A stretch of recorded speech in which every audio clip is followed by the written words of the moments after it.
ভালোবাসার মর্যাদাও দিল না, ওর সেই ঘরে আবার চলে গেল।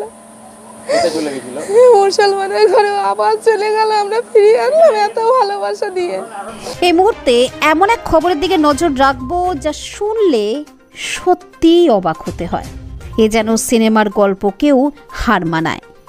হিন্দু হয়ে অন্য ধর্মের ছেলের সাথে প্রেম ভালোবাসা করে পালিয়ে বিয়ে করায় জীবিত প্রথম বর্ষের কলেজ ছাত্রী রাজবাড়িতে শ্রাদ্ধ ক্রিয়াকর্ম করে সমস্ত ডকুমেন্টস পুড়িয়ে সম্পর্ক বিচ্ছিন্ন করল ছাত্রীর মা, বাবা, কাকা। পরিবার সূত্রে জানা যায়, ছাত্রী নাসাম রিয়া বিশ্বাস প্রথম বর্ষের ছাত্রী এলাকার মুসলিম ছেলের সাথে পালিয়ে বিয়ে করেছিল। বুঝিয়ে ফিরিয়েও এনেছিল বাড়ির লোকজন, কিন্তু আবারও চলে যায় সেই ছাত্রী। এবার আর সম্পর্ক রাখতে চায় না বলে পুরোহিত ডেকে নিয়ম নিষ্ঠা মেনে জীবিত মেয়ের ছবিতে মালা দিয়ে কাকা মাথা ন্যাড়া করে শ্রাদ্ধ করলো।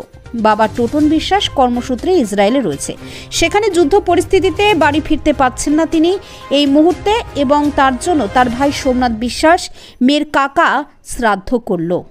বাড়ি নদিয়ার সীমান্তবর্তী এলাকার কৃষ্ণনগর খাটুরাপাড়াতে। এই ঘটনা এলাকায় ব্যাপক চাঞ্চল্য ছড়িয়েছে।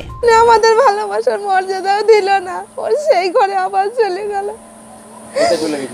মুসলমানের ঘরে আবার চলে গেল, আমরা ফিরিয়ে আনলাম এত ভালোবাসা দিয়ে, তাও আমাদের ভালোবাসাও বুঝলো না, আবার সেই ঘরেই চলে গেল আমাদের ঠকিয়ে। আমাদের ঠকি যে ও যদি সুখী হয় তো হোক, সেখানে আমরা আর ওর চাইনি। আমি ওর জন্ম দিয়েছিলাম, আমি ওর শ্রাদ্ধ করে মুক্তি পেতে চাই।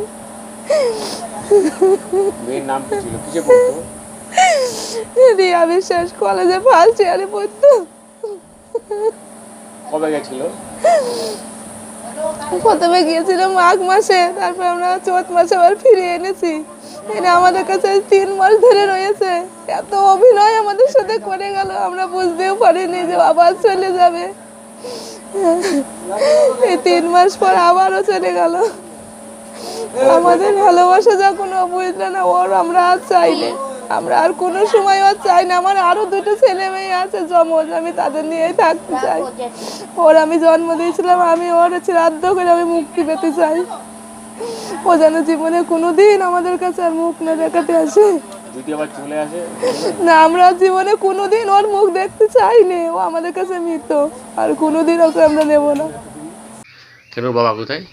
বাবা বাইরে আছে। তো হঠাৎ আপনার জীবিত আপনার ভাইজিকে শ্রাদ্ধ করছেন কেন? মানুষ একবার ভুল করে, দুবার তো অত ইয়ে করা যায় না বারবার। কি ভুল করেছিল?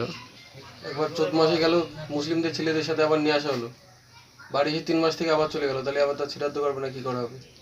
আপনারা মেনে নিতে পারতেন তো? না, যদি আবার ফিরে আসে? আর আর ফিরে আসলেও নেওয়া হবে না তো। এলাকার হিন্দু মুসলিমরা জানুক যে এইভাবে মেয়েরা কিংবা ছেলেরা চলে গেলে এই পরিণতি হবে তার। আপনার নাম? সোমনাথ বিশ্বাস। আজকে কিসের শ্রাদ্ধ হচ্ছে এটা? এই মেয়েটা চলে গিয়েছে মুসলমানের সাথে, এই জন্যই মেয়ের মা বাবা তার স্মৃতি রাখবে না, তার শ্রাদ্ধ শান্তি করে তার বিদায় করে দিচ্ছে। তাহলে করা যায়, জীবিত মানুষের শ্রাদ্ধ করা যায়, অনেকেই করে। হ্যাঁ, অরুণ চক্রবর্তী। বিশ্বাস। আপনি কি হয় ওর? কাকি হই। শ্রাদ্ধ করছে কি আজকে? কাকা, বাবা বাড়ি নেই, তো কাকাতে শ্রাদ্ধ করছে। বাবা কোথায় থাকে? বাবা হলো গিয়ে ইসরায়েলে থাকে, বিদেশে। আচ্ছা, তো কেন জীবিত মানুষের শ্রাদ্ধ হচ্ছে কেন? জীবিত মানুষের শ্রাদ্ধ হচ্ছে কারণ ও মুসলিমদের সাথে চলে গিয়েছে, সেই জন্য মনের অনুরাগে সেই জন্য শ্রাদ্ধ হচ্ছে। ওকে আমরা নিয়ে এসেছিলাম, ওকে আমরা অনেক বুঝাইছি, বুঝানোর পরেও ও বুঝ আমাদের মারিনি, সেই জন্যই ওরা আমরা শ্রাদ্ধ করছি। আবার চলে গিয়েছে। তো আপনারা মেনে নিতে পারতেন? না, মুসলিমদের কোনো মেনে নেওয়া যায়? আমরা এক ধর্ম, ওরা এক ধর্ম। যদি আবার ফিরে আসে?